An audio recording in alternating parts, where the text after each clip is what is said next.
Данная компания Light Creative является резидентом парка высоких технологий, и наш сегодняшний спикер Максапер Моров, он является директором продакшного отдела. Компания создает, это продакшн-студия, это создает рекламные ролики, фильмы, документальные фильмы.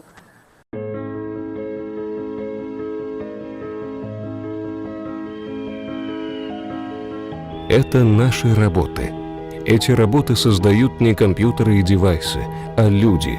Люди со своими взглядами, принципами, привычками, слабостями, страхами и фобиями, со своими маленькими и большими радостями, слезами радости, первыми успехами и бессонными ночами. Люди с бесценным опытом и творческими прорывами.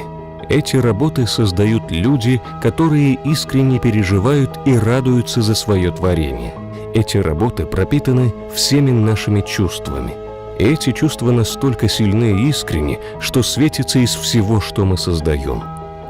И вы знаете, в нашей компании нет других правил, кроме как искренне и с душой. Это был наш имидж-ролик, друзья. Это мы в прошлом году, чтобы рассказать чувственно эмоциональной форме, чем мы занимались и будем заниматься. Показали все, что видели, это члены нашей команды. Мы большая команда, как любим говорить, мы не большая студия, а именно команда. И благодаря вот командной работе в этом году от Американской торговой палаты премию как команда года обошли очень большие компании, чем мы очень гордимся за 2019 год. Light Creative Group это основано, как вы видите, в 2016 году Нурсултаном Мирзаматовым и Олегом Муровым. Это два. И создали студию Акнур, которая начала снимать короткометражки, рекламы. Они вместе сняли два фильма, полнометражных фильма, которые вышли на широкий прокат. Это первый фильм «20-летние старики», потом «Джим Мэн» и «Симулянтар». И вот в 2017 году, после этих полных, у нас случилась такая трансформация, где когда один парень, молодой парень, да, наш пальтешка, Роман Дошев, он делал такой первый, всегда настаивал, говоря, советую, что можно заниматься и другими вещами, как, например, анимацией, делать мультики для детей. Понимая и всегда рассказывал, что там очень большие перспективы, и мы являемся новыми, можно сказать, авангардом этого движения в Кыргызстане. В 2018 году мы получили, команда получила первую серебряную кнопку от платформы YouTube. Они отправляют из Америки. Поздравляю, что вы прошли большой такой milestone, 100 тысяч подписчиков, первая серебряная кнопка. И в течение года занимаюсь еще в 2D анимации, и мы получили еще 14 кнопок, и к концу 2019 уже получили третью золотую. Мы недавно, неделю назад, получили 4-ю золотую кнопку, и сейчас у нас вместе уже 15. И после этих анимационных направлений в начале этого года, я вам так скажу, 2020 до пандемии, YouTube в отношении и все видео детского характера направления начали вырезаться, и мы за полгода до этого начали тоже думать, заходить именно в локальный рынок, то есть больше акцентировать наш контент на локальный рынок, то есть на Кыргызстан.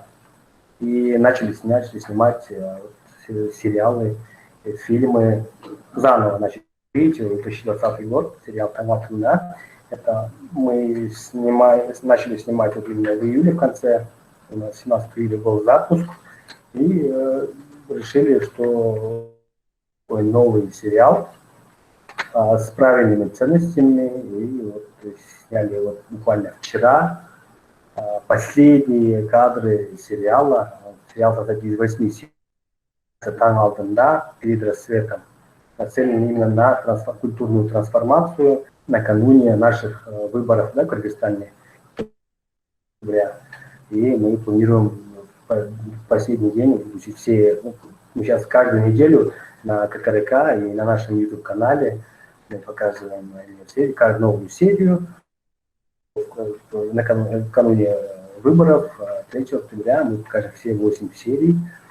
История про молодого парня, который приехал в Кыргызстан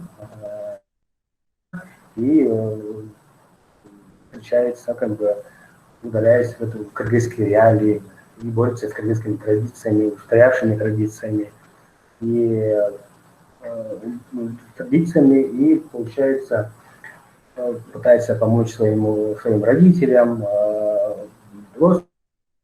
чтобы люди начали уже меняться, начали доверять молодому поколению и делали правильные решения. Этот сериал имеет такой главный посыл, это не продавать голоса. Как вы знаете, видеопростинг стал одним из самых действенных каналов продвижения, поэтому мы и сделали акцент на YouTube, потому что телевидение уже никто не смотрит.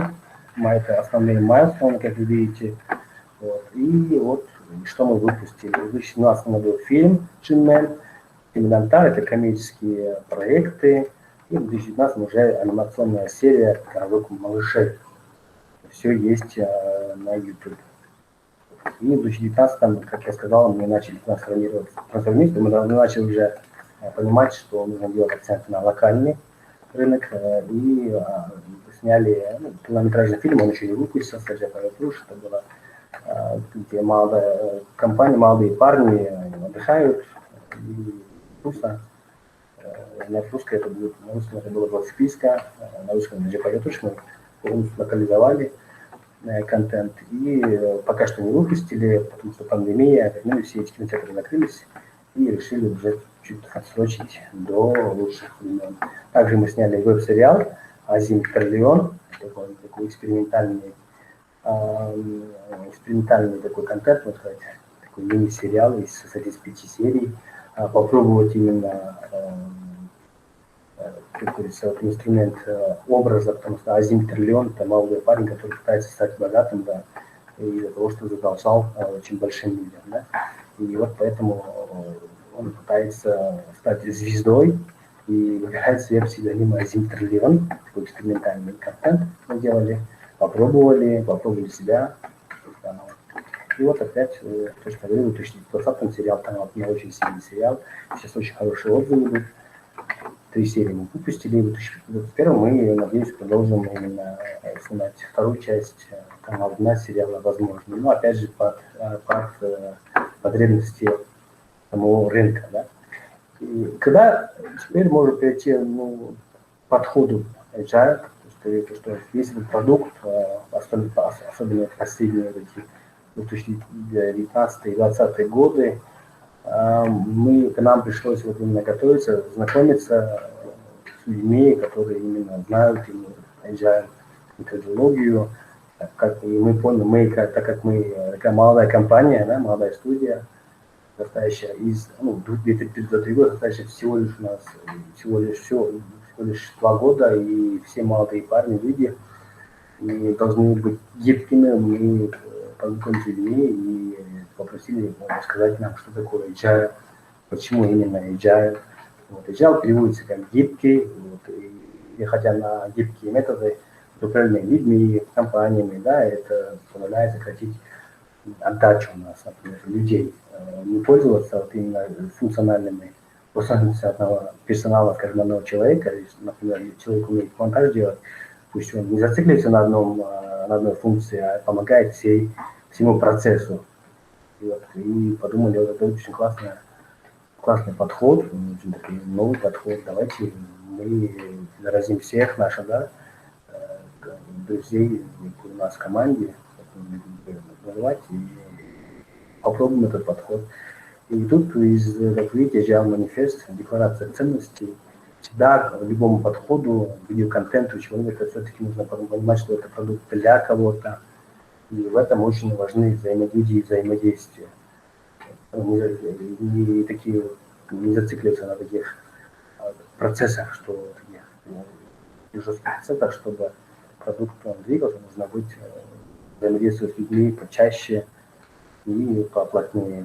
И поэтому делали акцент на взаимодействии. Процесс создания видеоконтента состоит из 3 этапов, 3 стадий. Да? Это препродакшн, сам продакшн и постпродакшн. Очень важную роль в этом создании процесса, в этом имеет препродакшн. Чем больше ты готов к съемкам, тем легче. Съемки сами, они, если подготовка самая готовая, съемки они самые, я так говорю всегда, это самая легкая часть.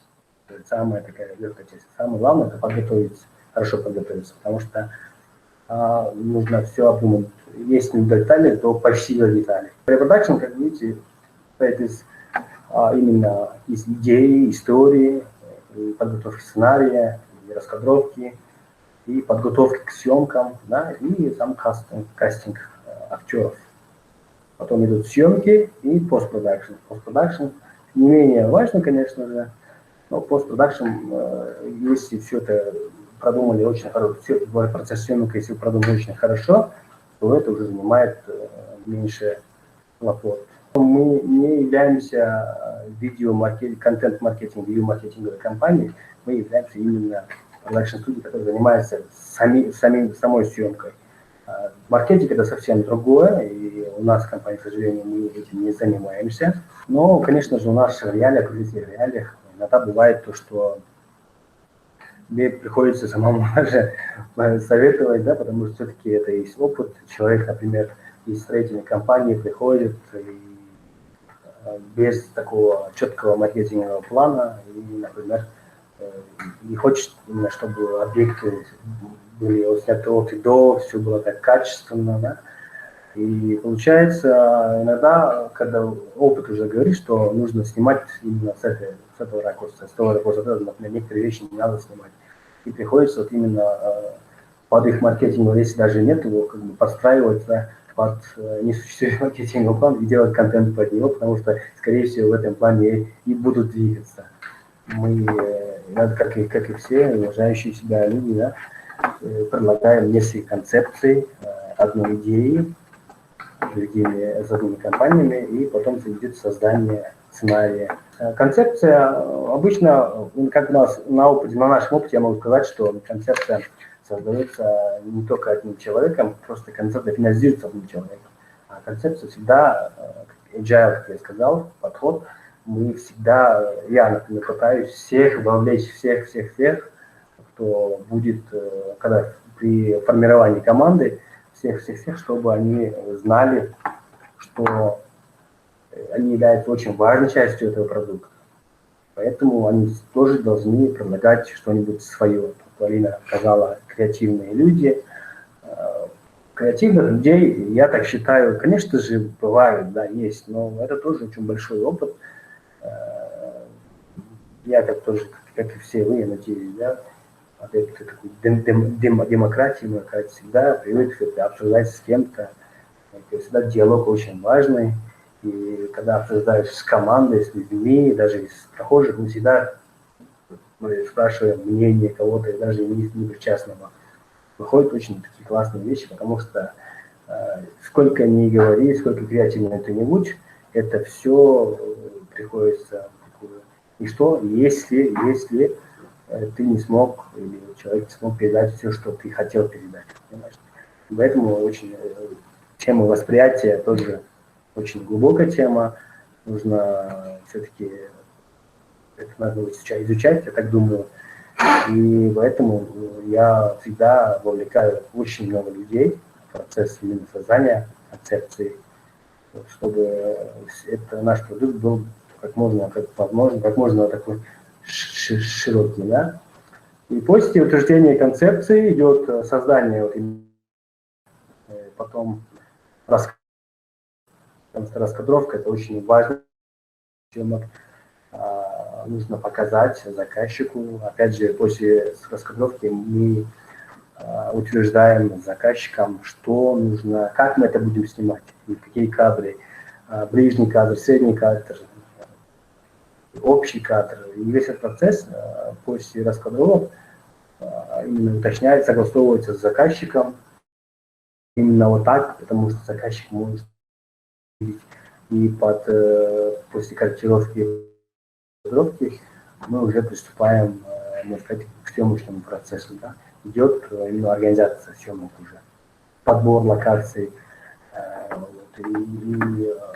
подбор локаций актеров, и коммуникация именно с участниками команды, что, где, как, почему, зачем, во сколько, какие-то функциональные именно обязанности нужно разделить.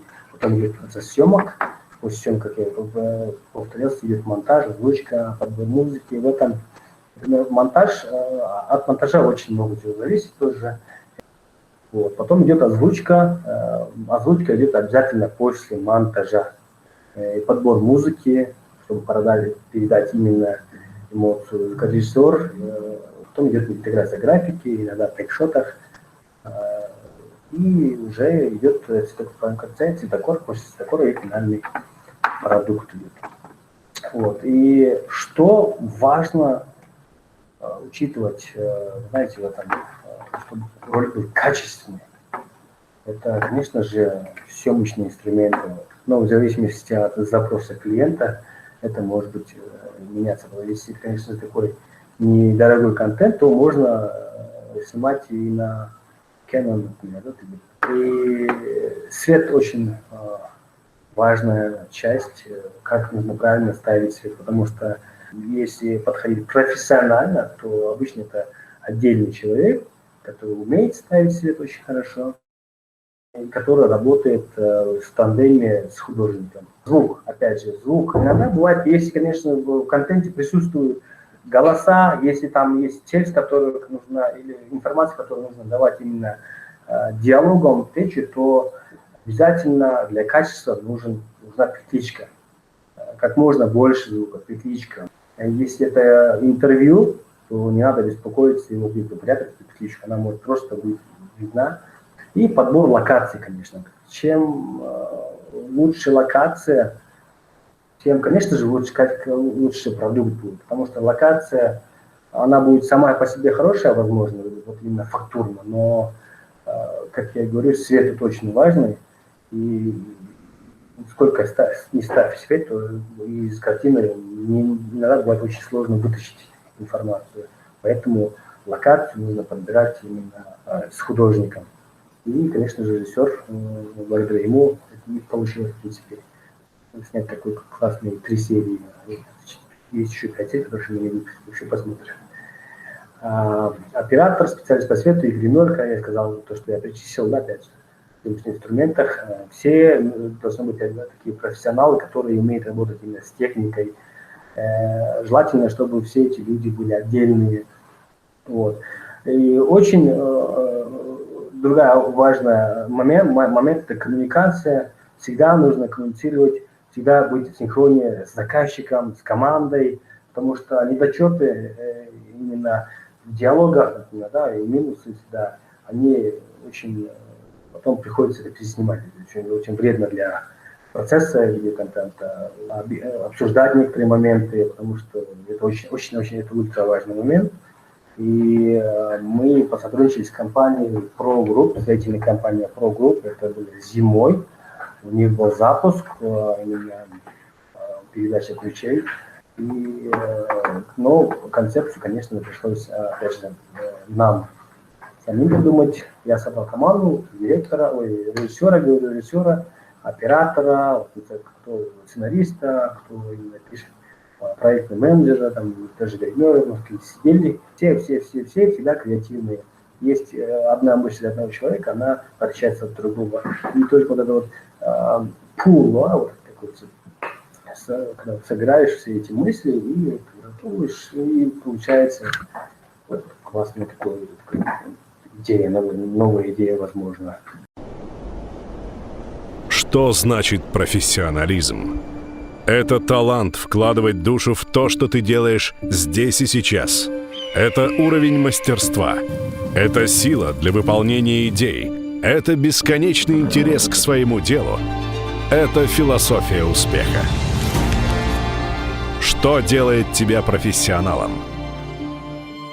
Характер. Свобода. Упорство. Возможности. Любовь. Профессионалы создают перемены. Профессионалы совершают невозможное. Профессионалы создают будущее. Кто для тебя профессионал?